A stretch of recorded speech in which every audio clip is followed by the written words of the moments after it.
So there's the opening screen right there. What in the blank is this? Trying to understand abstract art.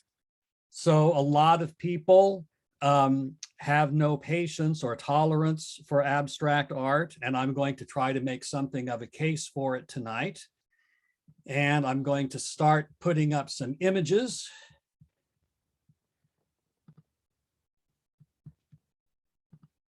David, you need to share your screen again. Oh.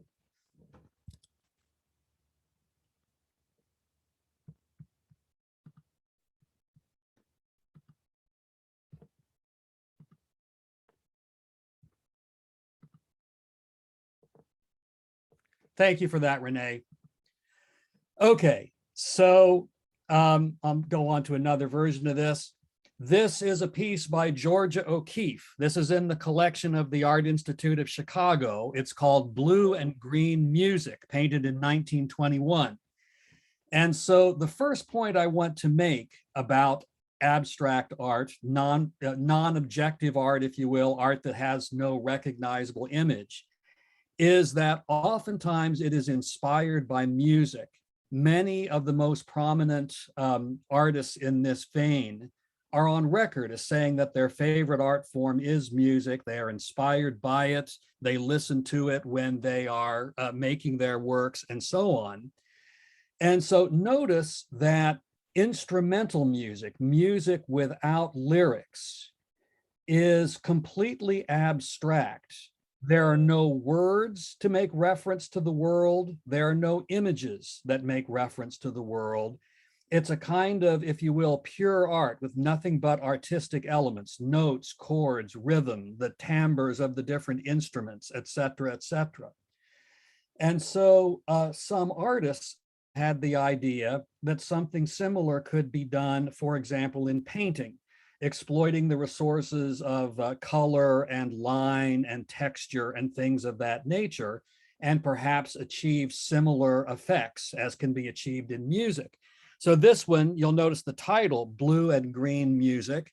Notice on the lower left, those sort of wavy lines that look very rhythmical. So that's one of the points I want to make. And I'll also say this, there's a difference between painting and music in that music unfolds over time, whereas a painting does not. A painting is static, but what do I want to say about this? There's a problem, you might say, or a limitation of music in that there might be a really thrilling moment in the music, but then it goes away because it unfolds over time. That's maybe one reason why there's a certain amount of repetition in music. So abstract art is often thought of sort of as frozen music where it doesn't go away. So that beautiful chord, if you will, just stays there and you can keep looking at it. It doesn't disappear the way it does in music. All right, let me move on to another slide. A couple more O'Keeffes really quickly. This one's called Pink and Blue #1, painted in 1918. And she was attending she was in school and stumbled into a music class that she wasn't enrolled in and heard the music and was inspired to make this painting and then this one as well, Music, Pink and Blue #2. Now this next one is Jackson Pollock. This is a painting called Mural, painted in 1943. And it's a huge painting. It's 19 feet long by 8 feet high. And a couple of points about this. Some of you familiar with Jackson Pollock, you know he's famous for his so-called drip paintings or poured paintings. And I'll show some of those later on. This is before he started doing this. So this is painted, on a wall, not on a wall, on a canvas, but up against a wall, upright, where he's putting the brush to it. Here, I think you can see the musical analogy in that it's like there's a flow of melody going left to right, sort of a horizontal sequence that can almost be read as notes. And then you have these dark lines coming down from top to bottom across the canvas, almost as if they were chords. If you see sheet music for piano or guitar, you're familiar with that, how there's this flow of notes, and then the harmony might be chords that are more staggered across it. And another thing about these huge works, the scale is important, because since you're not focused on a definite image, a definite object, it's sort of all about the shapes and the color harmonies. And you can spend a lot of time scanning the whole thing. So that's one way that you get this element of time, even in a static work like a painting. It's a little bit like reading a novel in that you go at your own pace, unlike a piece of music where the players or the recording determine the speed of the thing. And so you can look at these details close up as you go. That's a detail from the same painting. Now, here's another point I want to make. Oh, sorry, another painting, then I'll get to another point. This is another one by Pollock. This is called Blue Poles. And this is another huge painting. This one is 16 feet long by 7 feet high. This is a drip or poured painting. And this one, I think, even more clearly makes the point how those poles can almost be seen as like chords harmonizing with a piece of music, a melody that's flowing from left to right. This was painted in 1952. Okay, now I'm going to make a different point, and this is going back to ancient art. This is the famous Venus of Willendorf, a sculpture that might be 25,000 years old. And so if you notice the head, you don't see specific features of an individual person. So one isn't so much inclined to see it as a portrait.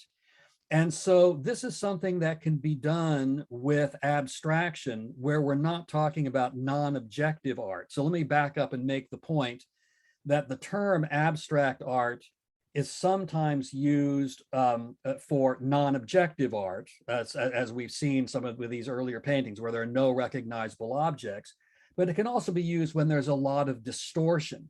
And so here there are no facial features present. And so that degree of distortion, that degree of abstraction invites one to see this as being about something abstract. So scholars disagree on what it might be. It might be sort of about fertility or something like that. So here's a more modern example that makes the same point. This is the famous painting by Edvard Munch, The Scream, painted in 1893. And this, this bridge that you see the people on, that's a real place near a psychiatric hospital in Norway, if I remember correctly. And so people would hear the shrieks and screams coming from this hospital. And in addition to that, many people had committed suicide by jumping off that bridge. But notice, once again, like the Venus of Willendorf, the central figure here is so abstracted that you're not tempted to read it as a portrait of a particular person, which makes it easier to read this as being about something generic, universal, abstract, something like fear.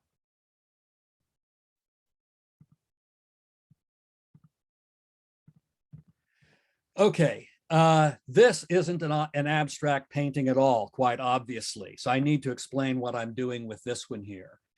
Another way of trying to understand what's going on with abstract art is to see it as a progression from earlier styles.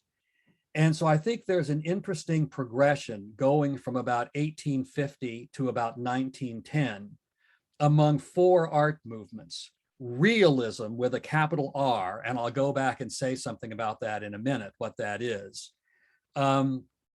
Realism with a capital R, moving on to impressionism, and then expressionism, and then finally non-objective art. And you can think of that as a progression from objectivity towards subjectivity, where realism, it being maximally about capturing the object as it's seen. Sorry, maybe I shouldn't say as it's seen, sort of as it is, trying to capture the object as it is. Impressionism, as the name implies, being more about the object as seen by an observer under specific lighting conditions and so forth. So introducing an element of subjectivity into the thing. And then moving on to expressionism, where it's more about the artist's response to the subject matter. And then finally into complete subjectivity with non-objective art, where it is a composition by the artist without reference to the world. So keep that progression in mind as we go along here. So this is Gustave Courbet, his painting Burial at Ornans, painted in 1850. And you might be surprised to know that this was a hated and despised piece. And people would say, this is not art. This is not a work of art. This is just an insult. And so you might be wondering, how could they possibly think that? You know, what is so, what is so offensive about this image?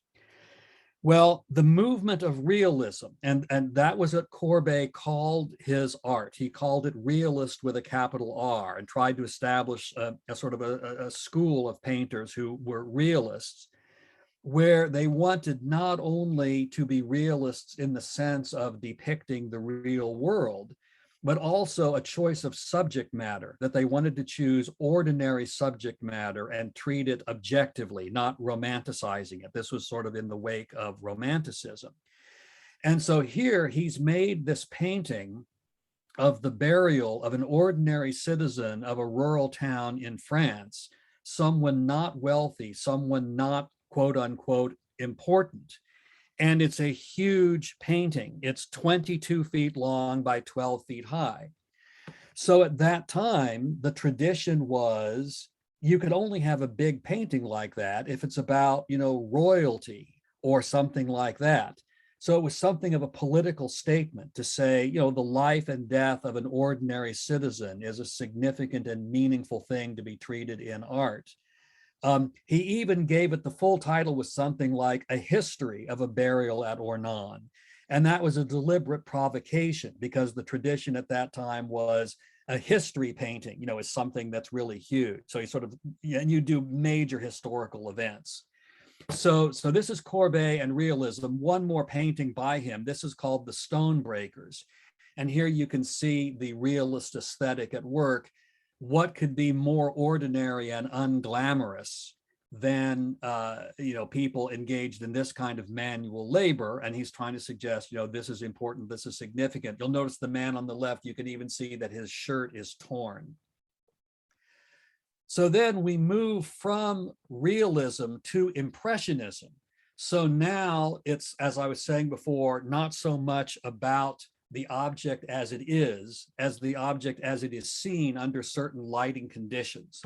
So this is Claude Monet, perhaps the founder of Impressionism. This is a painting from the Art Institute of Chicago. And one thing that Monet did in order to try to realize this goal of really noticing the different lighting conditions and the differences.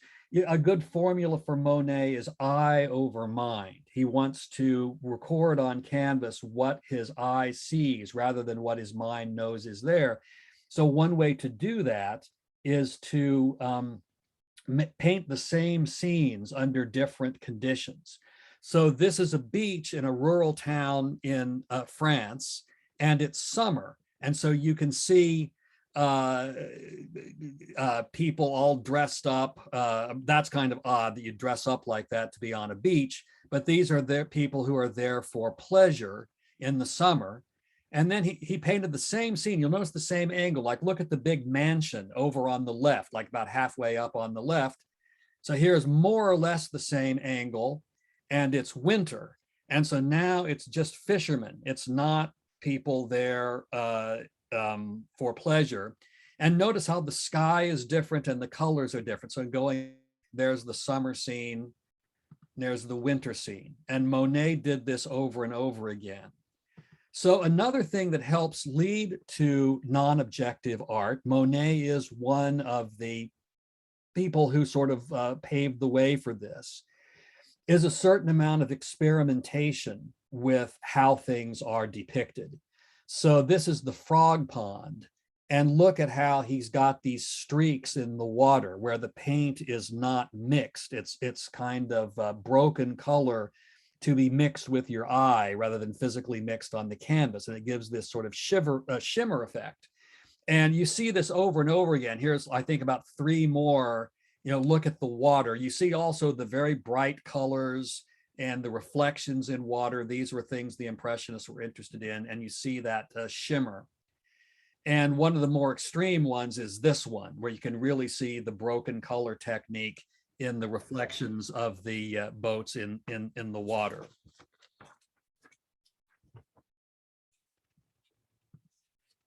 Now, in the last half of his career, Monet constructed a water lily garden on his property in Giverny, France.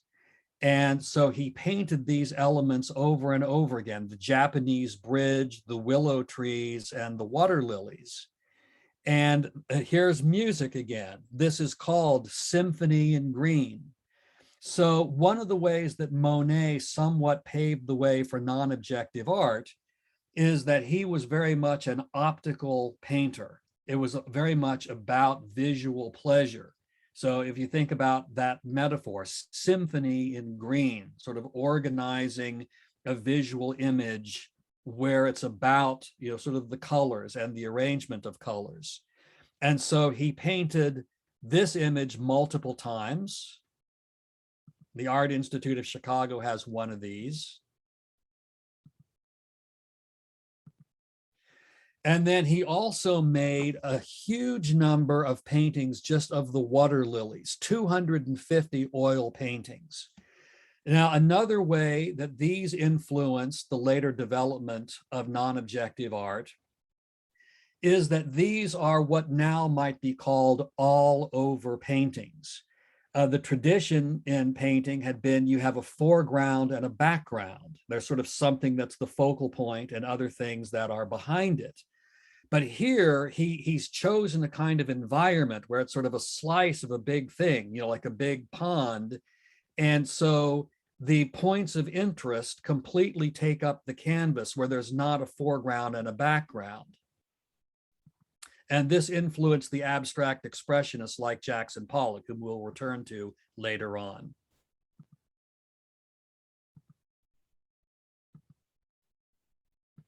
These are all Monet water lily paintings.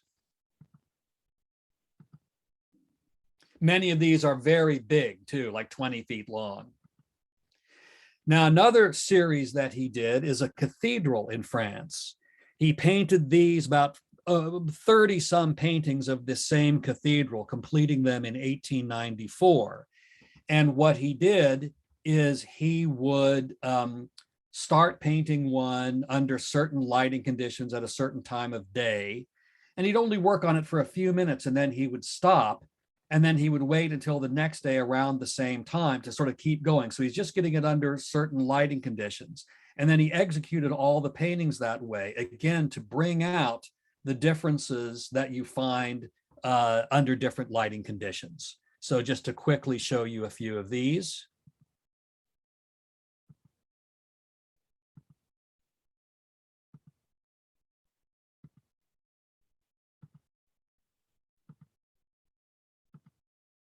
This one is in mist, and it's so misty that if you hadn't seen the others, you probably wouldn't know what you were seeing. It looks like a non-objective painting. He also did grain stacks, and the Art Institute has several of these. Again, the different lighting conditions, different seasons, winter and summer and whatnot.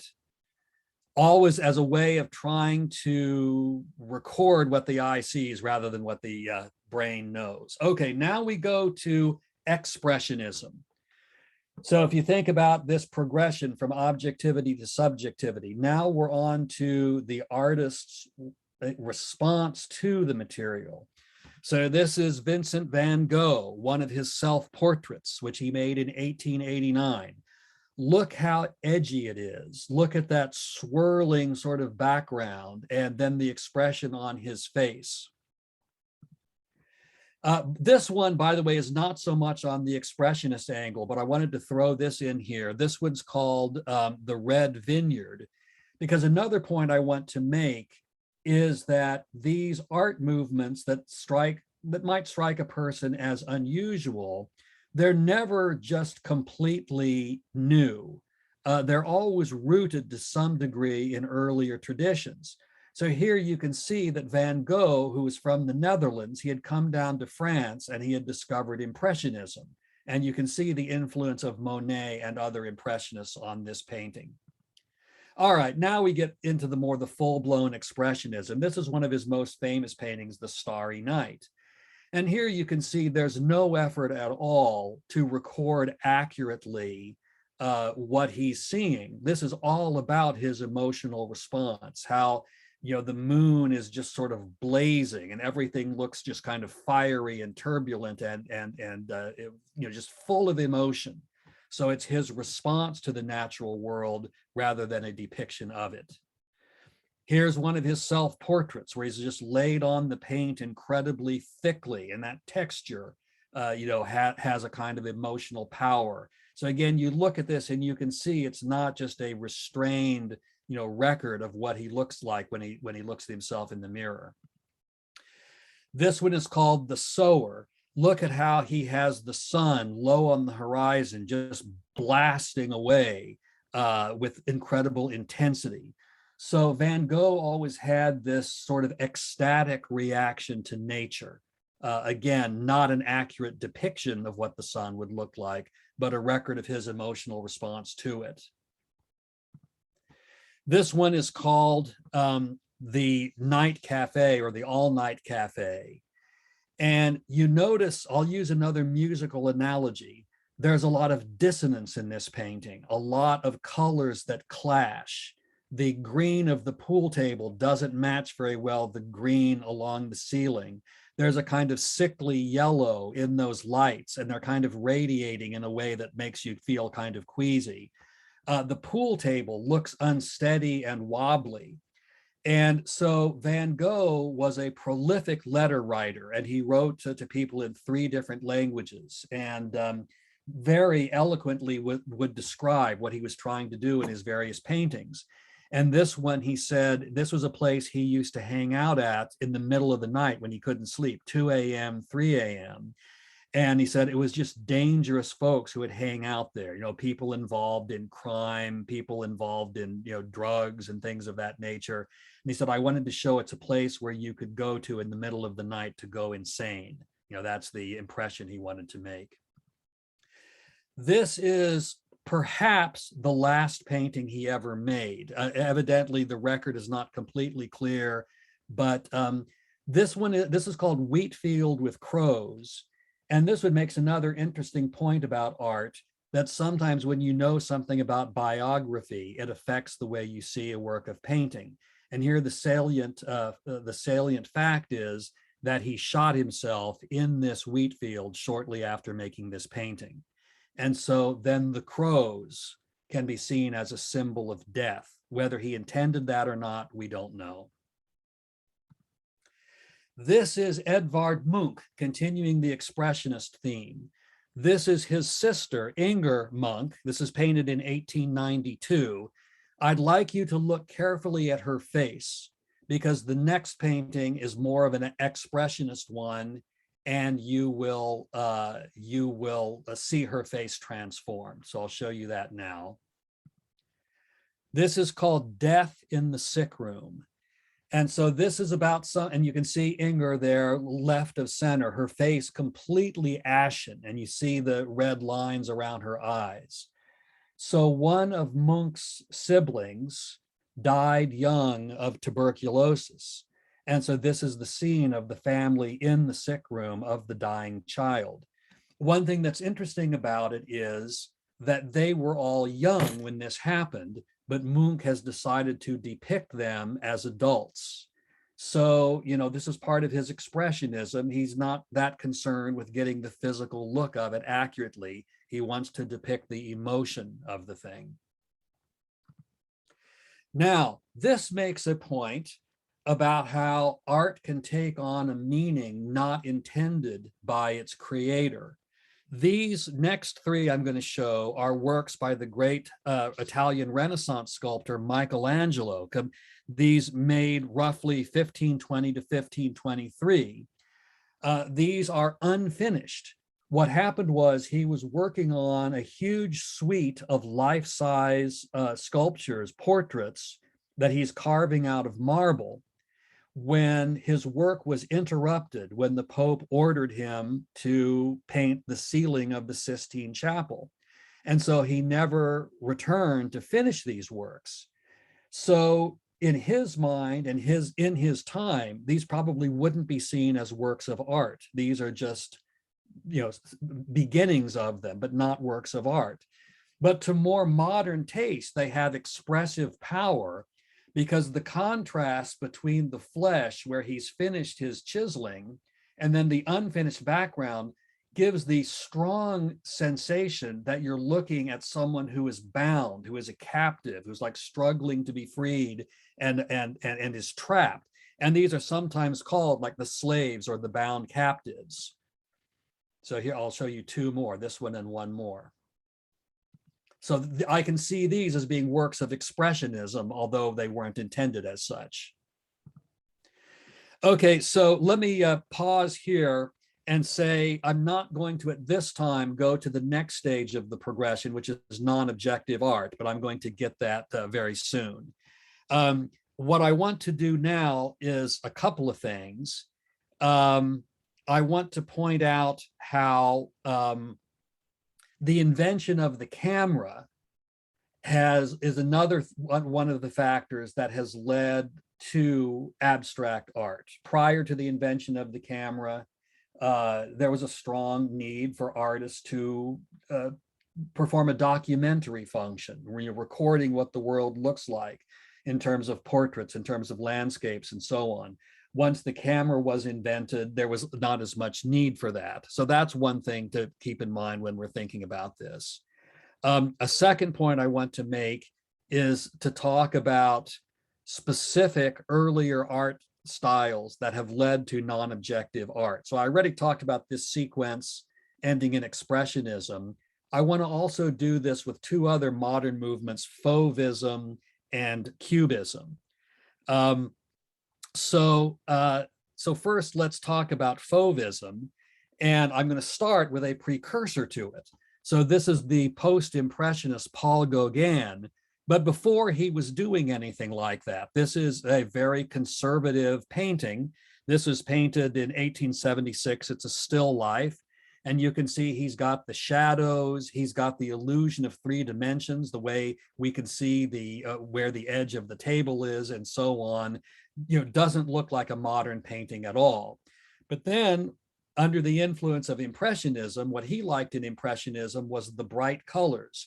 And then he went wild for that. So this is the kind of thing he's more well known for, the Yellow Christ, where he had observed these women who had purchased a cheap trinket of a crucifix, and he saw them sort of worshiping it and made this painting.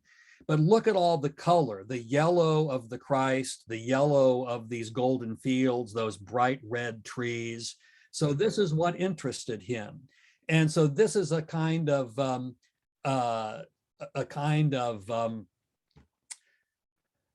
do I want to say here? Characteristic of how abstract art has come about, where people focus on one particular element of the formal aspects of art. So in this case, color. So as is well known, he eventually wanted to go somewhere where he would find bright colors. So he went to the South Pacific, to Tahiti, and this is his Tahitian Landscape. And here's another one of his Tahitian paintings that's full of color. And this one's from the collection of the Art Institute of Chicago. This is called Day of the God, painted in 1894. Now, a slightly later artist was influenced by Gauguin to go further, and that's Henri Matisse. Now, first we look at an early work of his, not a particularly modern work, a more conservative work. And I guess this allows me to make another point, that these sort of radical modern artists usually were very well schooled in the conservative techniques of art, and they were able to use that knowledge in creating their radical works, which is another point that can be made against the idea, my 5-year-old could have done it, and so on. But then this was when he started doing what came to be called Fovism. And Fovism, that was a term of abuse that some critics came up with. Fauve means wild beast. And so Matisse wanted to do works that were really full of color and not particularly realistic, because it's really all about the color. And here he does things with texture too. There are places where there are thick blobs of paint on the canvas, juxtaposed with bare canvas next to it to sort of get more of these sorts of effects. And he was not concerned with the color being realistic. Here's one called The Blue Window. So you'll notice how the tree is an unnatural color of blue, and then the billowy shapes are also unnatural, because again, even though it's not non-objective, you can make out the objects, it's heavily, heavily distorted because the concern is not realistic depiction, but rather color. This one is called The Red Studio, soaked in a completely unnatural red. Here's a portrait, woman with a hat, and notice there's color all over the thing in a way that's not very realistic. So again, even though it's not a non-objective painting, this is really all about a composition of the arrangement of colored shapes. This one is called The Red Room, Harmony in Red. Notice another musical term, harmony. Also a lot of interest in pattern, color and pattern. Now this is Wassily Kandinsky, the Russian artist who is sometimes said to be sort of the inventor of non-objective painting. Although I will point out in some other cultural traditions, non-Western, you have a non-objective painting going back earlier than that. And Kandinsky's route to it, I think, was through Fovism. So he started out, these obviously are not non-objective paintings. You've got recognizable objects, but they become increasingly riotously colorful, and the drawing, not very precise or very accurate, just enough to sort of tell you what the objects are, because it's all about those bright colors. These are all Kandinsky paintings that I would call fauve paintings.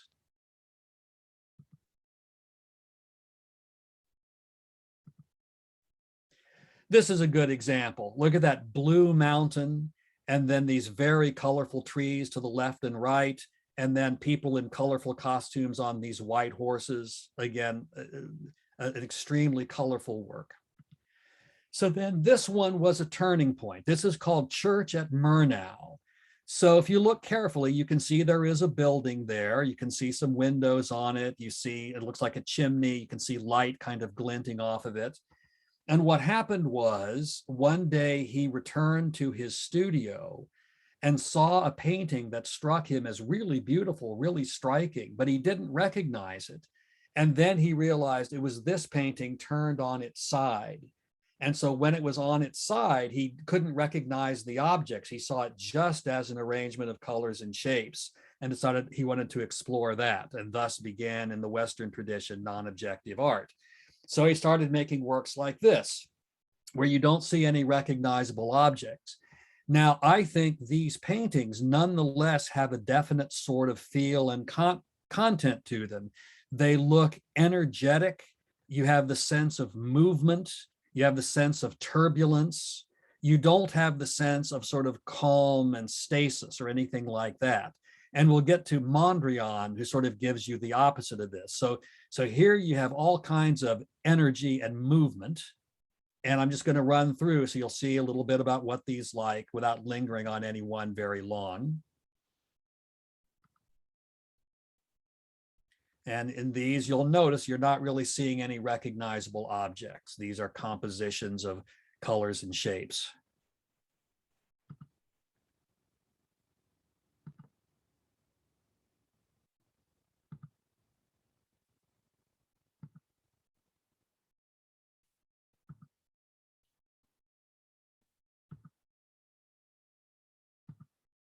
This one's from the collection of the Art Institute of Chicago, as is this one. Now, this one, you'll notice there are some cannons in the lower right.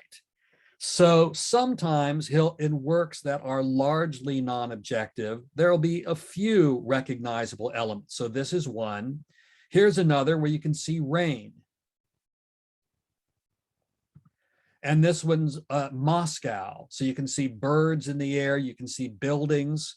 On the far left and far right, you can see those Russian spires, typical of Russian architecture. You can see the sun blasting through, also through the sky. And then later he did some works that were more geometrical. This is called Several Circles. But even there, I get the sense of movement. These almost look like bubbles sort of floating through the air. Okay, now we turn to Paul Cézanne. And this is going to lead to Cubism, which will ultimately then lead to Mondrian, Piet Mondrian, as a non-objective artist. So once again, I'm going to start off with something conservative and classical. So this work by Cézanne, this still life of 1869, is in that vein. Let me make one other comment before I go further. Going back to Courbet, whom I talked about a long time ago, some people think it was around that time, around 1850, that the idea started to take hold of artists being rebels, making challenging art rather than sort of the art that people want, artists as sort of revolutionaries, troublemakers, part of the avant-garde, and so on. Courbet certainly saw himself that way. And that's something that also sort of feeds into the development of new art styles. If you're trying to sort of please the crowd, you're going to go with proven crowd pleasers. You're going to go with old styles that are popular. Blazing a new trail, you know, that's something else. But what has happened increasingly since about then is, instead of valuing artists so much for their virtuosity, their ability to work in a variety of styles and master all of the different art techniques, there's been more emphasis placed on originality, making paintings that are new and different and don't look like anything anyone else has ever done before. So Cézanne is certainly in that category, although it takes a bit of looking to really get that. So this is a basket of apples that he painted in 1893. This is in the collection of the Art Institute of Chicago. And it may not look like anything is odd here, but the perspective is not standard. It looks like your eye level on the right-hand side of the painting is higher than it is on the left. It looks like on the right, you're kind of hovering above the table, whereas as you move to the left, it's more, you're closer to being on the same level with it. And he did that quite a lot. Here's another still life where something similar can be observed. And so this is pretty subtle, but this is an example of experimentation with the formal elements of art, in this case, perspective. One of the triumphs of the Renaissance was developing one-point perspective, where everything looks the way it would from one standpoint. And here Cézanne is violating that. And this inspired one Pablo Picasso. Now I'll get to Picasso in a minute, just to illustrate what's going on in the arts about experimentation, as I was saying before. So this is a poem by E.E. Cummings about a leaf falling, and typographically, he puts it on the page in the shape of a falling leaf. So that's an example of what I mean by experimenting with the formal elements of the arts. And this is going on all over the place in the early 20th century. So in music, you have, the polyrhythms of Stravinsky, and you have the atonality of Schoenberg and so forth. Oh, that reminds me of something I forgot to mention when I talked about Kandinsky. So Kandinsky, actually, let me go back to Kandinsky for a minute, because there's something I forgot to mention with him. So find a good one to stop, and I'll stop on this one. So I want to say a couple things about Kandinsky. So one is, in addition to being an artist, he was a theoretician, and he wrote books about art. And several years ago, there used to be a museum in Chicago called the Terra Museum of American Art. And I attended a show there that was called Kandinsky and American Abstract Artists, or American Abstract Art. And so it had several Kandinsky paintings, and then it had some paintings by some American abstract artists. But then it also had behind glass lots of letters and diaries by these American artists talking about how Kandinsky had influenced them. And over again, they said it was his writings that influenced them. They had read his book on the spiritual in art that had influenced them. So I wanted to make that point. And then also Kandinsky was someone who was very interested in music and did indeed see abstract art as being like visual music.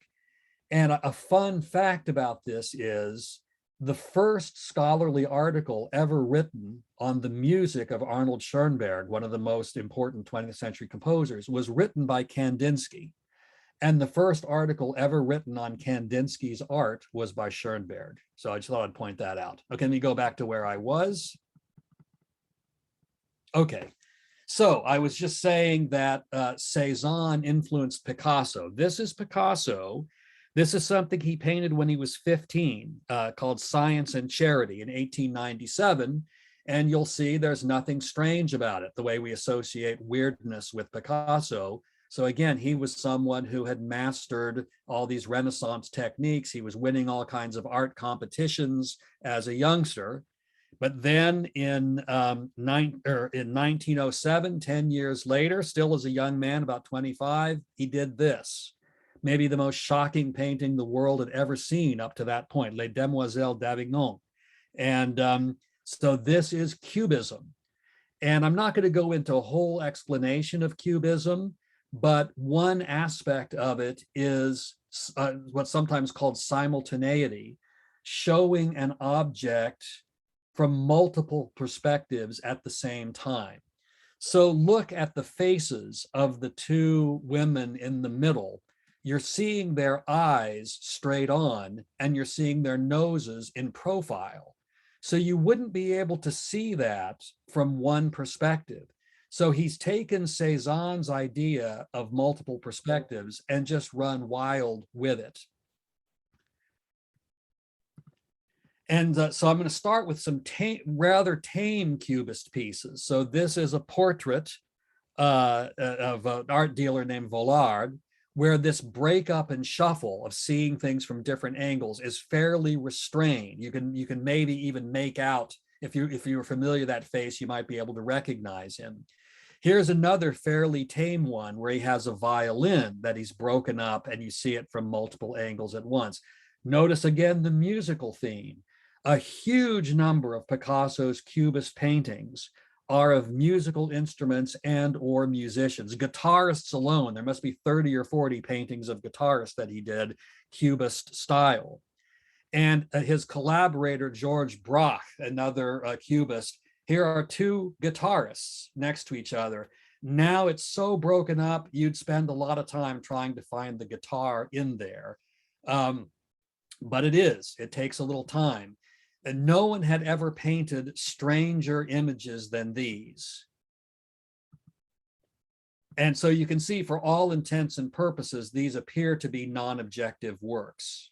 And it comes from so radically altering the perspective.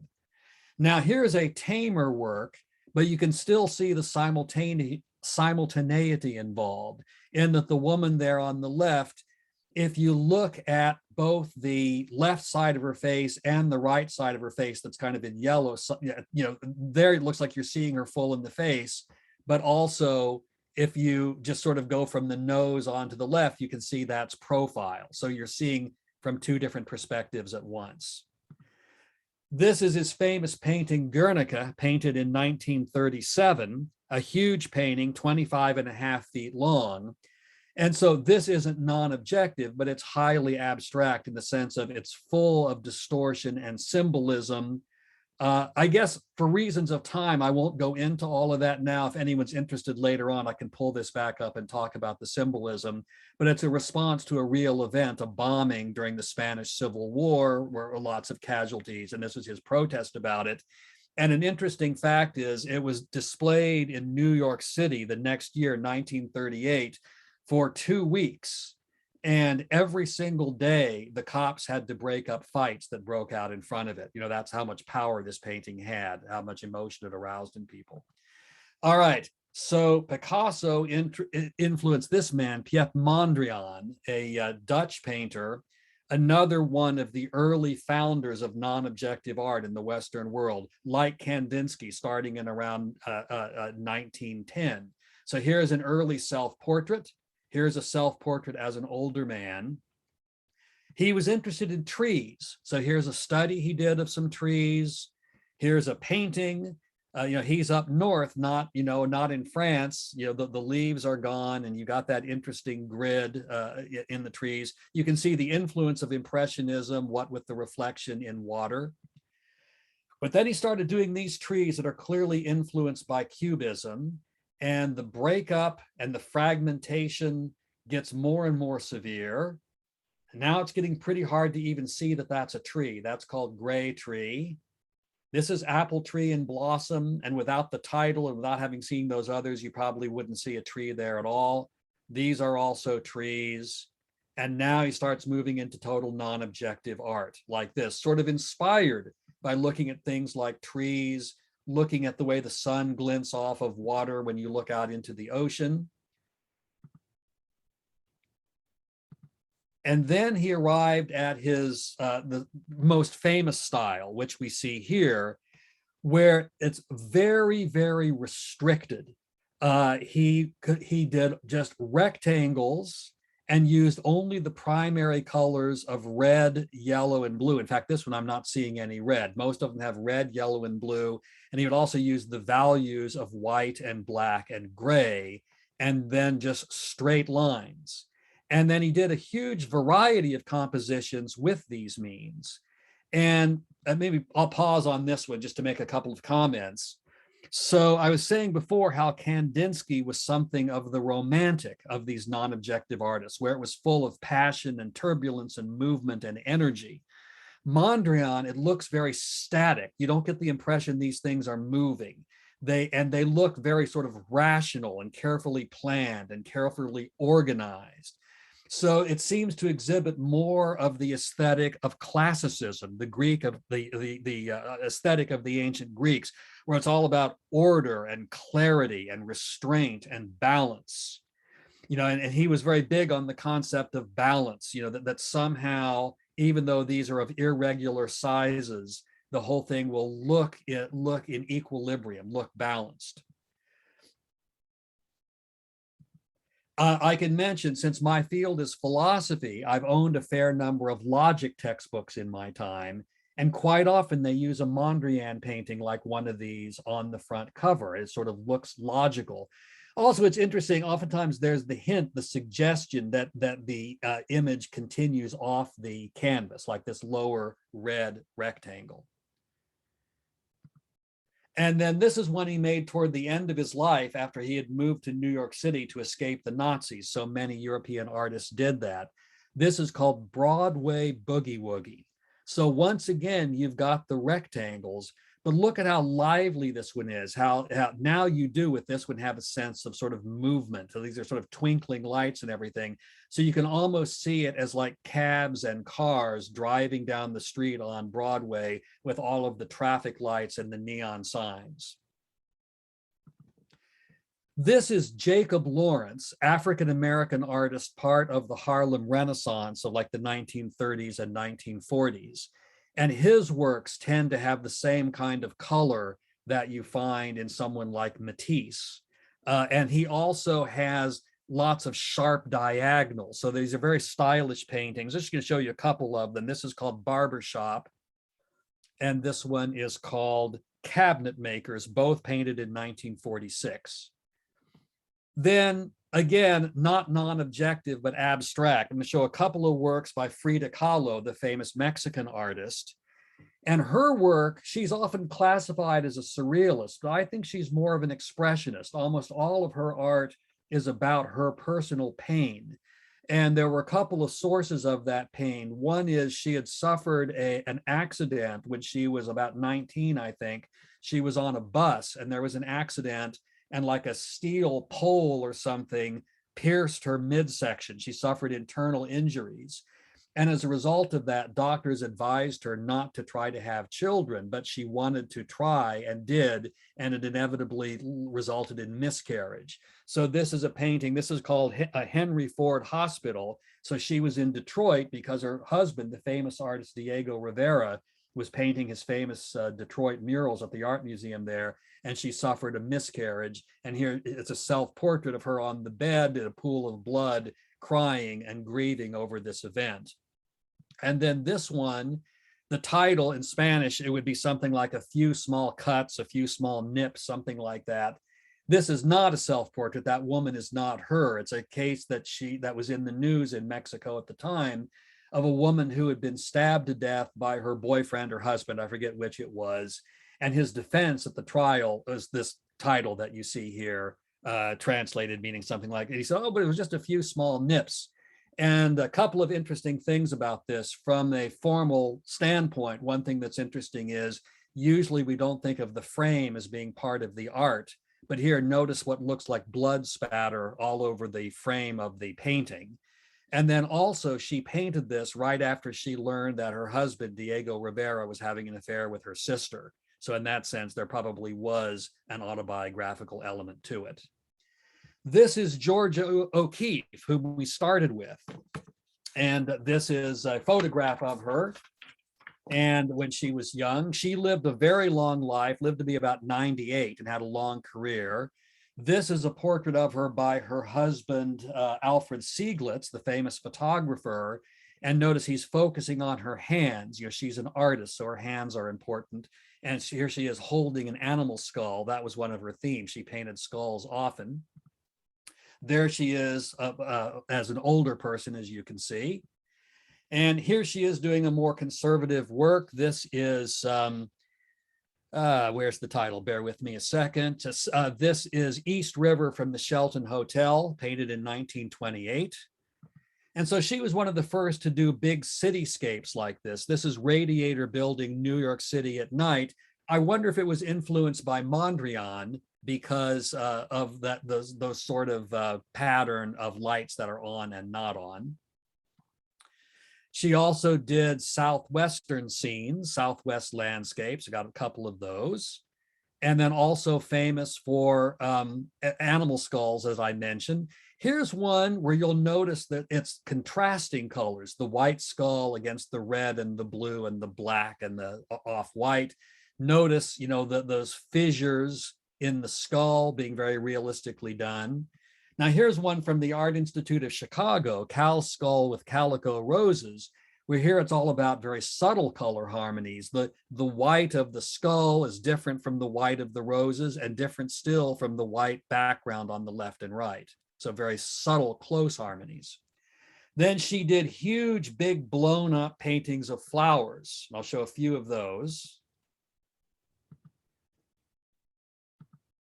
But I've got her in this presentation because she also did non-objective art and in a very distinctive style, different from either Kandinsky or Mondrian or the abstract expressionists who came later. So a few of those. Very lyrical. And this one I think is the most beautiful one I've ever seen. I think that's really quite stunning. To me, it looks like it might have been inspired by clouds or something. Okay, now we turn to abstract expressionism. There's Jackson Pollock scowling out at you with that cigarette dangling out of his mouth in his paint-spattered jacket with one of his works behind him. And I was talking before about his drip method or poured painting method. There you can see him making one of his paintings. And a couple of things I want to say. So here's another point about an analogy with music. Oh, maybe I won't use this painting to illustrate that. I'll do that in a minute. So he started out as a student of Thomas Hart Benton, artist known for what's called a regionalist style. So he's doing reasonably realistic work. This is, what is this called? I think it's called Camp with Oil Rig. But then he started moving toward abstraction. This is called The Flame. And he got influenced by Cubism. This is called Naked Man with Knife. This one's called Birth, I think also influenced by Cubism. This is before any kind of drip method. Then this is an early one that has elements of the drip method. This is called Composition with Pouring Two. All right, this is the painting that I had on the flyer, the poster. So you've all probably looked at this one. This is a full-blown drip or poured painting. And here's a point I want to make about it in a comparison with music. 20th century musical styles, many of them involve a strong element of improvisation, where someone is making up part of what they're doing as they do it. But usually that's with some kind of structure in place, as when a soloist improvises over a chord progression and they have to keep in rhythm with the other players in the ensemble and stay in the same key and so forth. And so I think a lot of abstract styles, including Pollock with his drip paintings, there's that element of improvisation. He's got some control in how it turns out, but a lot of it is just kind of not pre-planned. You sort of throw some paint down and see what you've got. And it occurs to you, okay, what would be a color that would go nicely with that, and so on. And then there's editing. If something looks like it doesn't work, if it's not pleasing, you can scrape that off and do something else. So there's this sort of balance of accident and control in these works. And it has that kind of looseness that you associate, with jazz or something like that. And there are many artists who find value in sort of diminishing their fluency, if you will. Because if you don't do that, the painting can look sort of too controlled, too tight, too constricted. The masterful artist who can draw it with great precision. So one wants to maybe get something of the looser, more random look of nature. When I was in China one time at an art museum, I had a chance to see an artist do an ink drawing, and he was doing trees, and he would throw a blob of ink onto his paper and then bend over and blow on it and blow out the branches. And they ended up looking a lot like the branches, and they didn't have that sort of controlled look. So anyway, and here's Blue Poles again. So here's another one, I think I said this before, where you have that musical analogy of sort of the chords against a melody. But I want to make another point here. So with regard to the issue of experimentation with the formal elements of the art, here I think the main thing is line. Historically in art, line has been used to define a figure. And even in abstract art, it might be sort of an abstract shape. But here, these lines don't really do that. They just kind of function as, as elements of color. And so what can happen is you look at the close-ups and you see all of these different kind of compositions within a composition. And this is, I think, early in the presentation, these are more details from that painting. I was talking about how a painting doesn't move the way music does, but you can move yourself, just like when you're reading a book. So you can scan the painting sort of slowly to look at all of these details at your own speed. And there's great variety. So some of them, just to go back here, some of them are very dense, like this one, full of color. Some of them are very open and more monochromatic, where it almost looks like the lines are floating in air. Here, and then sometimes they'll do things with texture. So here you've got these sort of white lines sticking on top of the canvas. And then sometimes he'll take a brush and fill in the gaps between the lines. And here again, I see this as music, the melody flowing from left to right, interrupted by those chords progressing across the canvas. And then just some details from that painting. And then here's one more. And then later he had a period where he was using black paint primarily.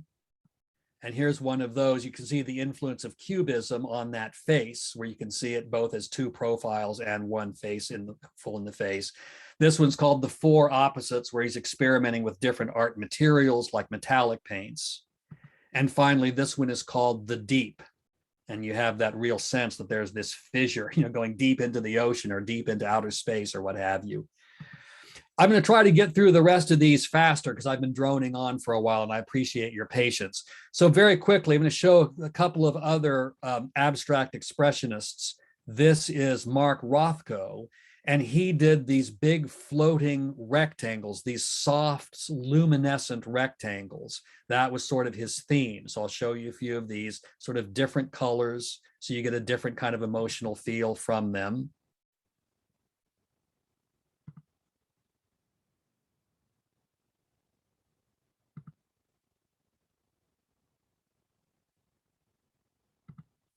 This is Franz Klein, who did really big paintings in huge black strokes. And then the white is not the white of the canvas, that's white paint. So they're big black and white paintings, somewhat reminiscent of calligraphy.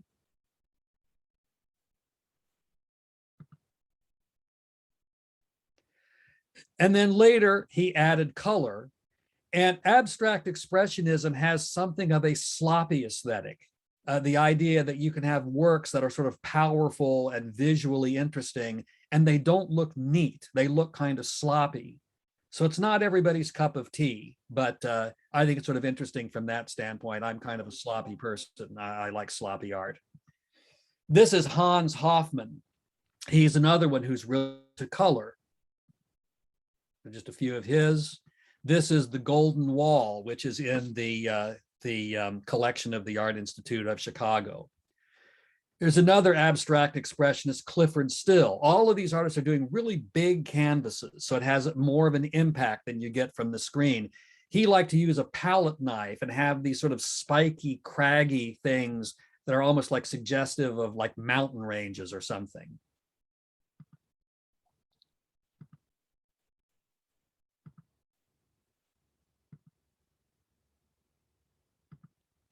This is Helen Frankenthaler. So one of the things that Jackson Pollock had done is he had used an unprimed canvas, no gesso on the surface, so the paint would actually stain the fibers of the canvas. But most of his paintings were so thick and so dense, you didn't really get much of that effect. So Frankenthaler saw those and saw the possibility of a different kind of art, where it would be big fields of color, usually rather thin washes of color, using the unprimed canvas, so they are stained paintings. And they have a certain sort of delicacy to the look of them. So this one's called Mountains and Sea. Very, very thin paint, a lot of bare canvas too, and the paint is not on gesso, it's staining the fibers of the canvas. And all of these works have that characteristic. Very abstract, really hardly any recognizable images, big sort of floating light fields of color. This one's called Tutti Frutti.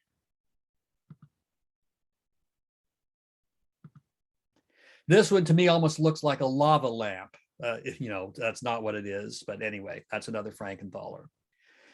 Then to briefly talk about sculpture, non-objective sculpture, this is David Smith, one of the abstract expressionists. And even though these are abstract, that kind of refers to the human figure. He did a lot of ones with big blocks of welded steel. Here you see some of those compositions. They look like they should fall down. That's one of the attractions of them, but they're welded so they don't. He did a lot of ones with a lot of open air because he's doing this welding, so you can do that. So here's an example of that. And then this last one I want to show by him, it makes a point about three-dimensional art, how it looks different from different angles. So from this angle, this looks rather open and fairly symmetrical. Same work from a different angle, it looks very congested and very asymmetrical. So just to show that again, open, fairly symmetrical, same work from a different angle, congested, asymmetrical. This is Louise Nevelson, another person doing three-dimensional art. And she came up with a style that the world had never seen before. What she would do is get wooden boxes and then find all kinds of objects of different shapes to put in the boxes, and then spray paint the whole thing a uniform color. So it's just a feast for the eyes to go over all of these different shapes in these boxes.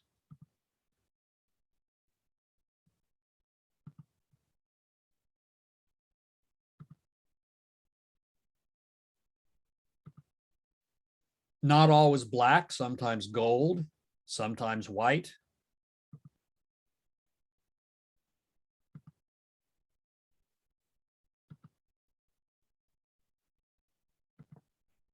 This is Bridget Riley. So she was, I think, the greatest practitioner of an art movement known as op art, optical art. So this is non-objective, no recognizable objects, but the fun in it is the eye fooling. So for example, obviously this is a static painting, but you certainly get a strong sense of movement. And it's a flat painting, but you have an irresistible sense of hills and valleys. And by the way, she hand painted these. It looks like maybe a machine would have done it, but she did them by hand. Here's another one where you're riding the waves. Obviously, that's really a static image, but as you scan it, you see hills and valleys and movement. Here, it looks like the thing is collapsing at a certain point, but obviously it's not. That's fooling your eye. And then here's another one in color where you have the movement. And then these last two, I want you all to stare at this for a minute. This is called white discs. So as you stare at it, I hope you're seeing the white discs. And I just want to point out there are no white discs on that canvas. There are only black ones. So this is how your eye gets fooled. Your eye sees white discs. And the same is true of this one. Okay, that is the end of my presentation. So I'm going to stop there. For the moment, I'll stop sharing my screen, and but I can share the screen again, and I can share the screen again and talk about anything you'd like to talk about. But let me open it up for questions. And Sam, I see your hand. Go ahead and unmute yourself and ask your question. Yeah, this is a question about Pollock's painting, drip paintings. Mm-hmm. And it's very specific. Was there any messages or anything underneath the drippings? Well, that's an interesting question. When he first started doing that, oftentimes he had made a painting underneath with a brush that he didn't like, and then he would put the dripping over it. And the only other thing I can say that might go to that, although I'm pretty skeptical of this, but I'll mention it. The Smithsonian Magazine had an article a few years ago where someone claimed they found his signature in one of those big paintings. That if you sort of look at it right, there's a J, there's an A, there's a C, there's a K. You know, I thought it was pretty far-fetched. You know, when you've got that many lines going hither and yon, if you want to, you can kind of see whatever you want. So I think, no, I don't think there were any hidden messages like that, but I could be wrong. But since you asked, that's my opinion on it. I haven't checked the chat yet. I can do that in a minute. Are there any other live questions, or I can go to the chat if not? Kim. Whoop, yeah, go ahead. There we go. I'm struck by your references again and again to the collection of the Art Institute of Chicago. Did they focus on these? I mean, how would other museums focus on other things, or how would that work? I mean, are they known for this progression as you said, or how do we understand that? Well, here's what I would say. The Art Institute of Chicago is one of the biggest, most comprehensive art museums in the world. It's a world-class museum. So it has every period, every style of Western art and quite a bit of non-Western art as well. There are other museums like that, like the Metropolitan Museum of Art in New York and so on.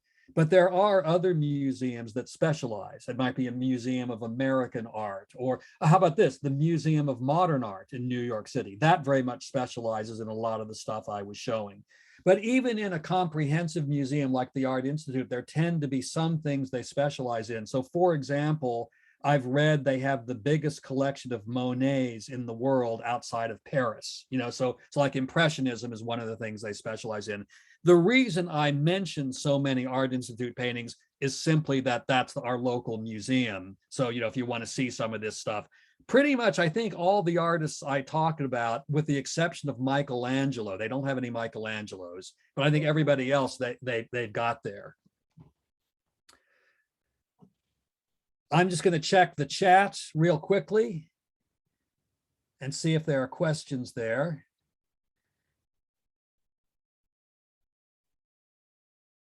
Oh yeah, here's an interesting one. So here's a comment. I remember hearing about Mark Rothko before, primarily about how angry his artwork made some people who viewed it. Can you talk about why modern art tends to upset so many people? That's a good question. So Rothko, if you remember, he was the one who had the big floating rectangles of different colors. And I think what might offend people about that is it looks a little bit too simple. It looks like something that, lots of people would be able to do. And even though in my abstract, I was arguing against this idea, oh, my 5-year-old could have done it. And yeah, I don't think a 5-year-old could have done it.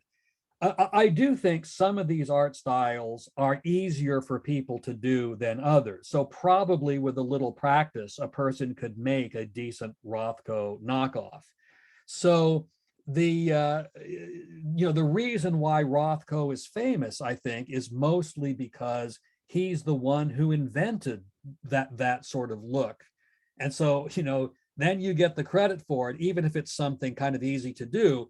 And so if I can make another music analogy, for some reason, the same attitude doesn't apply in music, because there are lots of musical pieces that are really good pieces that are easy to play. Someone who's been studying their instrument for 2 months, you can play it fine, but it's still a great piece of music. So the fact that something is relatively easy to execute doesn't take away from the originality in composing it, and especially composing the whole style.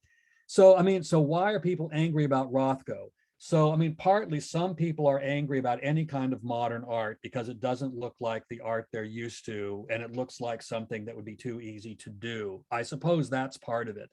By the way, I'll say this about Rothko. This goes in the other direction. There's a famous story about him where the Four Seasons restaurant in New York City, which was, maybe still is, like one of the ritziest restaurants in the country, really, really rich people go there and pay huge sums of money for a meal. They commissioned Rothko to make a whole suite of paintings to put in this restaurant. And the contract, it was literally worth millions. I've forgotten the exact figure, but it was in the 7 figures. It was millions of dollars.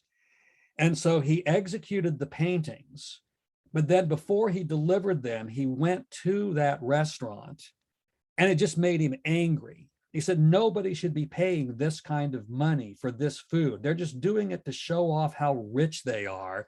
People like that are scummy creeps. I don't want them looking at my art. And so he gave them back the check for millions, Now, of course, he probably was doing pretty well financially already, so he could afford to do that. But, he had these sort of strong views. So I think that's the best I can do on that question. Let me see if I can see the rest of Hi, these. can I chime in? I'm Yes. Dado. Hello, I'm Dado. I teach Hi. art. Hi, wonderful talk. I'm so grateful that I got to got to see this.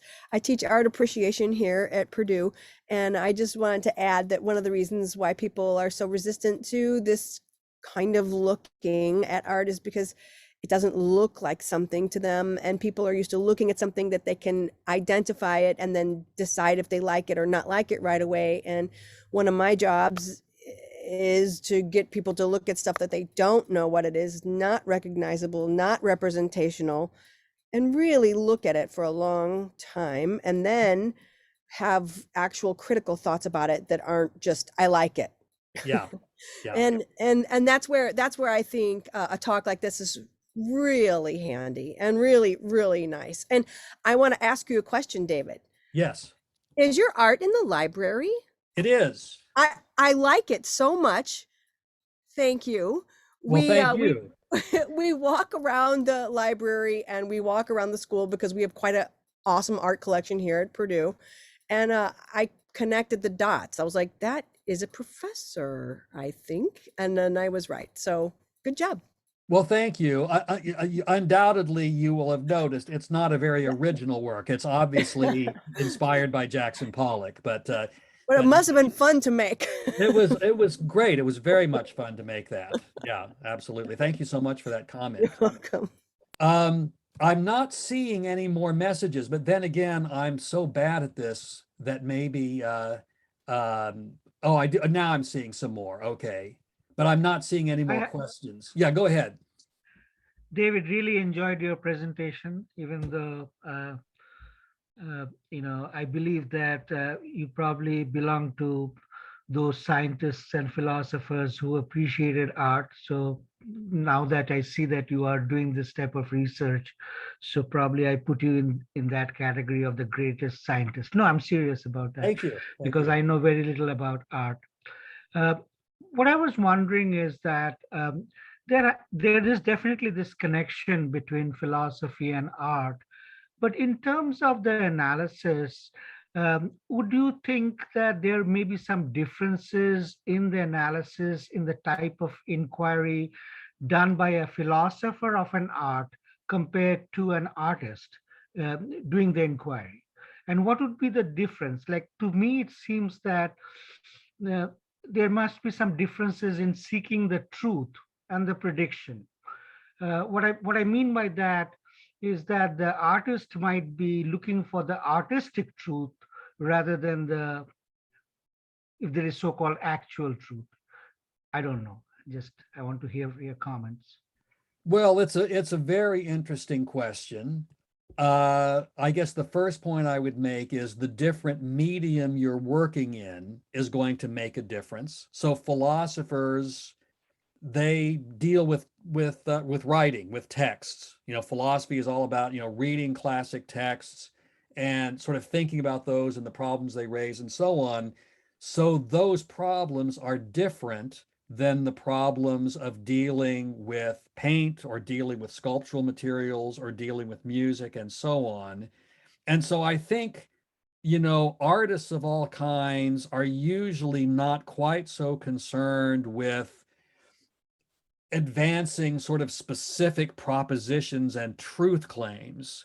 I think they're more about expressing a general worldview, although there are exceptions. Like I mentioned, the Picasso Guernica painting, which was definitely a kind of political comment and so on. And sometimes you do have art like that has that sort of content. Another thing is that some artists are interested in exploring the question of how it is that we actually see. We take seeing sort of for granted, and they explore what exactly is going on when we see things. So if you remember the point I was making about Monet, he pointed out that our brains kind of tell us what something is supposed to look like, so we don't really sort of see it all. The brain kind of fills in stuff. So that's why he had to take these steps to try to force himself to not think about the fact that I'm painting a cathedral or I'm painting a haystack. Just, okay, there's that little bit of color there, and here's that little bit of color there. And so it was sort of about how we see. So they're thinking about those kinds of problems, I think, more than the kinds of theses about, ethics or about what metaphysics or something that philosophers deal with. But having said that, I do think there is something in common. Artists and philosophers, and for that matter, scientists, are sort of all about trying to discover what the world is like and what our experience is like and so on. So there are commonalities. I realize that's not a very good answer, but that's the best I can come up with for now. Yeah, it was a good question. Thank you. Yeah. Arlo. One thing you said was that something that can make a painting abstract is that it fails to accurately capture reality. Yeah. But I'm thinking of examples like a very photo-like illustration of Spider-Man, or a very photo-like illustration of Abraham Lincoln with 3 arms, things like Oh, that, yeah. where Yeah. it's just fictional subject matter, but it could nonetheless be very photo-like. That doesn't strike me as abstract at all. Yeah. So maybe in those cases you would need to change the standard to either, so in cases of things that do exist, they fail to capture what they really look like accurately, but for things that are fictional, it fails to capture what they would look like or something like that. Do you think that would solve that problem? Yeah, that sounds pretty plausible. I mean, I think of it, if it's not non-objective, but I still want to call it abstract, I think of it as involving like distortion. And what you're talking about is not exactly that. I get your point between fiction on the one hand versus sort of a distortion on the other. And so if you think about the word abstract, I mean, one of the meanings of abstract is it refers to qualities of things that don't exist independently on their own. So like if you go back to The Scream by Munch about fear, there are people who experience fear, there are animals who experience fear, but fear itself as an independent entity doesn't run around, So you could have an abstract painting in order to make it be about fear, this abstract universal. Well, I guess I already made this argument. You could sort of do a distortion so people see it as being about that rather than about the specific person and so on. Yeah, but that's a good point. Are there other questions or comments? I am not seeing any, so I want to just thank all of you for coming. I really enjoyed talking about this, and I appreciate you guys all turning out for it. So thank you so much. I'm going to go ahead and stop recording,